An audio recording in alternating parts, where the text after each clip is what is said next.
Assalomu alaykum ustagalar, yaxshimisizlar, sizlar charchamayapsizlarmi? Bu videoda barxni natijasi ishchilarni ko'rsatamiz. Marhamat.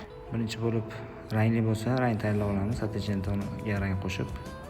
Men to'qroq rang chiqardim, sababi katalogda shunaqa dizaynni shunaqa rang bergandi, shuning uchun to'qroq rang tayyorladim.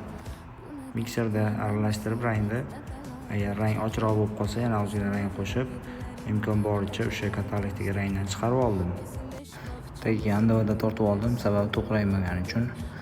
Suyultirib valida bersam bo'ladi, faqat ochroq svet bo'lsa bemalol yopadi. Men andavada tortdim, shunisi qulayroq deb o'yladim. Gulni chiqarishni boshladim. Men 8 stilda chiqardim gulni. Endi hamma xohlagan usulda chiqarish mumkin. Barxning bo'lsa yana ham maydalashtirish mumkin. Shapaloq qilib chiqarish ham mumkin.